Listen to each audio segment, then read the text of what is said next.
Hey, we're back and live. Happy Friday.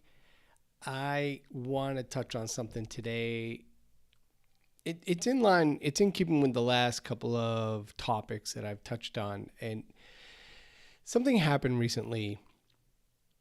It reminded me of why people snap and or sour. And it's not just about missing deadlines or buggy systems or bad hires or struggling with sales necessarily. It's not always what people think. There are three core things that people feel threats about, and everything we do is aligned with these three things. Period. There really isn't a way around it. And those three are health. Wait, I lost myself. Health, relationships, and money.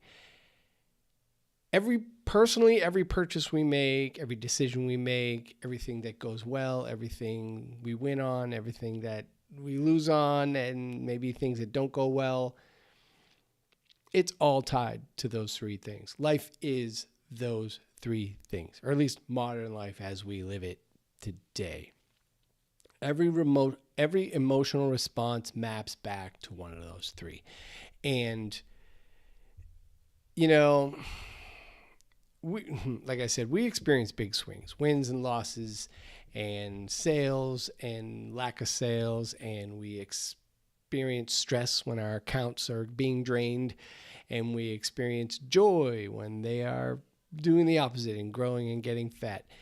And, what made me think about this and why I started using this lens was just thinking about how I designed my products and my services at my company, and thinking about, I had watched a YouTube video a while back and I made note of it to say, like, as I was writing the copy and designing the marketing and coming up with the purpose and dialing into my ideal client profile and whom I really wanted to serve, and asking, does this support health, relationships, or money? And it matters when you start thinking about niching and who you want to serve specifically, not just I make websites or I do copywriting or I do social media marketing or whatever it is that you do. I make juice bombs, I make energy drinks, whatever it is you do. When you start to niche, you start asking yourself, who do I serve and who are those specific people that I want to help? Who do I enjoy helping? Whose problems do I have experience in solving? And I can prove it. I have the receipts that show a pattern of positive outcomes for these specific folks.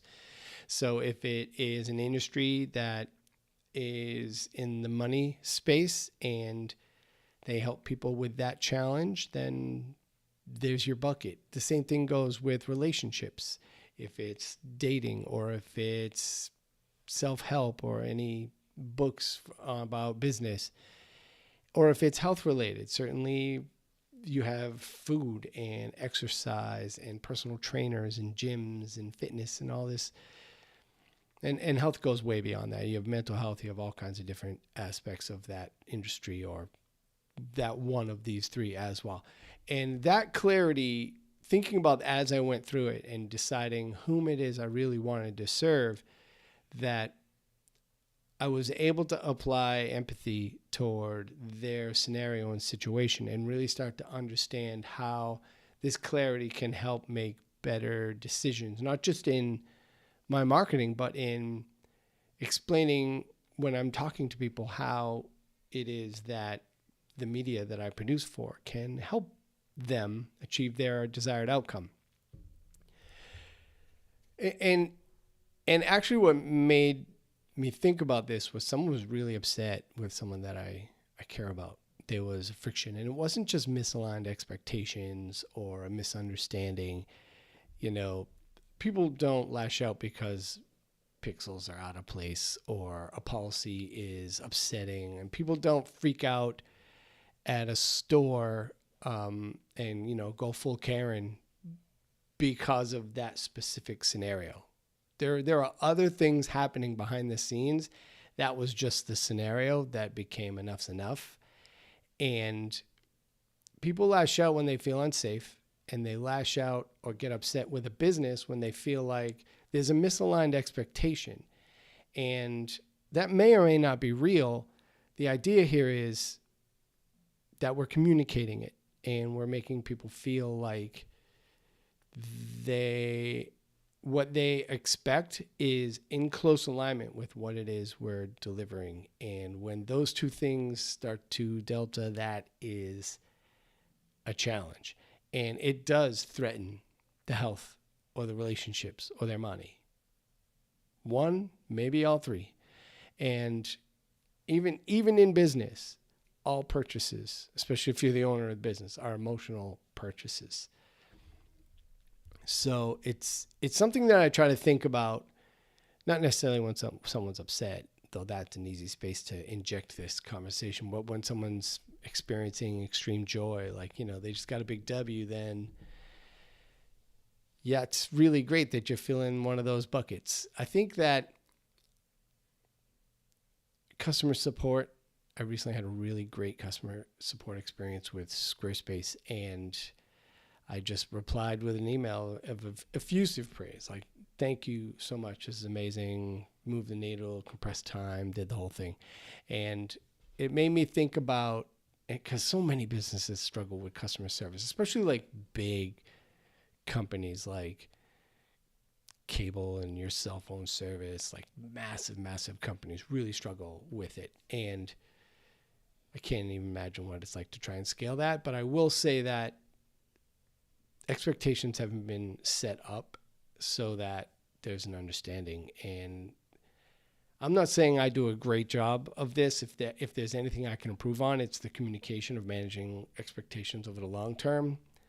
Honestly, I don't know if you can ever really get that 100% right, but any effort in that regard probably helps. So I'm sharing this because I wanted to think about framing that and having a conversation and about this specifically. So if you have comments about this, like and subscribe or leave a comment. I talk about this kind of stuff all the time. This is a live video. It's kind of like a thought exercise behind the scenes of running my business. And hopefully I touch on a few things once in a while that are remotely interesting. I have found it interesting. Over the last couple of weeks, I've been remote and had to kind of hack in or like figure it out as I go and go live out in a different environment than my awesome, cool honking office. Yeah, it's not that cool. It's okay. It's bland, but that's the idea. Anyway, thanks for watching. I appreciate you. I go live 3 days a week, so join me back here on this channel. Like and subscribe. Like I said, leave a comment. Let me know which of the three buckets, your service primarily or products primarily fulfills, the health, relationships, or money. That could be not the service or the product. It could just be your niche. And I think that this is a fascinating thing to hover over and harp on. And I want to pick another weak analogy, but I'm running out here 9 minutes in. So thanks. I appreciate you. I will see you back here Monday, 11 a.m. Eastern, same time, same channel. Have a great one.